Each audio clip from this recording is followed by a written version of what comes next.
les dynamiques d'évolution des usages des télécommunications, ces tendances, appuis, les conclusions et les recommandations de notre travail. Voilà, on arrive aux résultats et discussions. Alors, on constate que Chibitel a gagné un réseau et en agressivité commerciale. Pourquoi? Pour l'historique, en 2000, la Mauritanie avait donné 2 licences en Martel de Mauritanie. Martel avait 65%, Mauritanie avait 65% de part de marché, Martel 35% de part de marché. En 2007, Chibitel est rentré sur le marché. Comme elle est rentrée avec une nouvelle technologie CDMA, avec une politique commerciale agressive, elle a développé aussi son réseau dans les zones périphériques de l'enquête à l'intérieur du pays, ce qui fait qu'elle a grignoté plus sur les parts de marché de Martel qui étaient plus fragiles sur le marché que sur les parts de Mauritanie.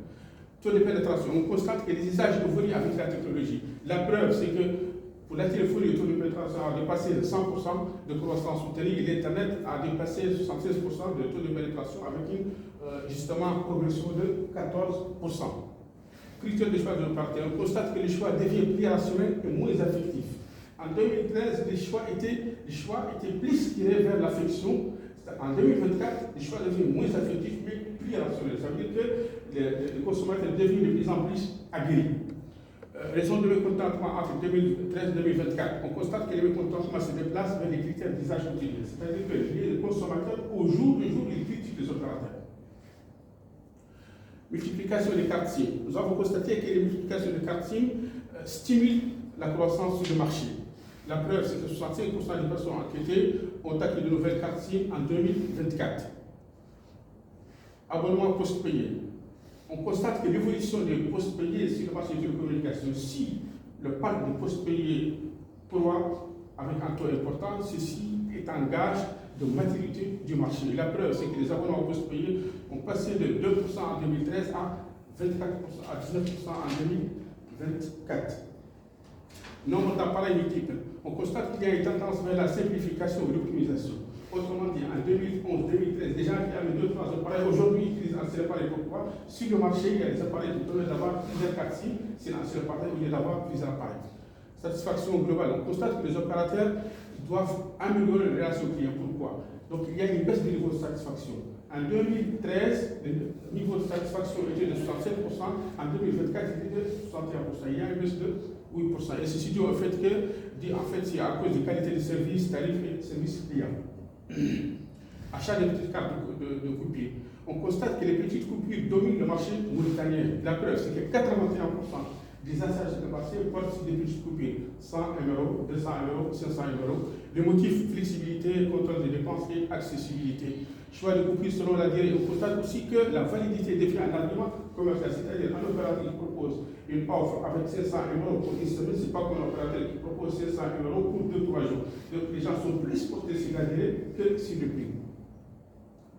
On constate aussi que pour les dépenses en communication Internet, les nouveaux usages réduisent le coût direct de communication. Et ça se matérialise par quoi? Par une baisse globale de 64% des dépenses en voix au profit de quoi? Au profit de la data. Donc il y a une migration de la voix vers la data. Connaissance des tarifs. Les usages sont plus informés, les usagers sont plus informés et plus rationnels. Donc les enquêtes ont prouvé en fait que les usagers sont devenus aguerris et ils prennent plus attention à certains comportements liés aux services de télécommunication. Appréciation de la baisse des tarifs. On constate qu'il y a une progression tarifaire, il y a une transparence dans la progression tarifaire, plutôt dans l'évolution des tarifs. On constate ici qu'il y a une appréciation positive de la baisse, 47% en 2013 et 70% en 2024. Intérêt pour les nouveaux services. Là, nous avons une question centrale, c'est que la data devient un sujet central pour les consommateurs. Data, ce sont les offres papier Internet, Internet pour une semaine, Internet pour un mois, etc. Donc, taux d'adoption est passé de 65% en 2013 à 99% en 2024. Impact de l'amélioration de la deuxième génération vers la troisième, quatrième génération. On constate que le revenu d'État a progressé de 29%, tandis que la voix sur le revenu a baissé de 7%. On constate éventuellement aussi que la cinquième génération s'annonce comme une suite logique pour soutenir cette dynamique. Autrement dit, la troisième génération pousse à une consommation data intensive et les forfaits évoluent en réponse à cette demande.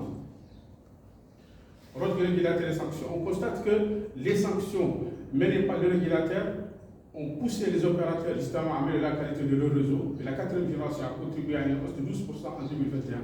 Hausse de parc d'abonnés de 12% en 2021. Ici, impact des appareils multiples. Les consommateurs équipés de plusieurs appareils consomment plus, sachant qu'aujourd'hui la tendance est plutôt vers l'utilisation d'un seul appareil qui permet d'avoir plusieurs abonnements. La migration voie vers data, elle est nette. La voie a baissé de 7%, le chiffre d'affaires, son trafic a augmenté de 6%, la data a augmenté de 29%, son trafic a augmenté de 85%. Donc, le smartphone devient un outil de communication, de divertissement et de consommation.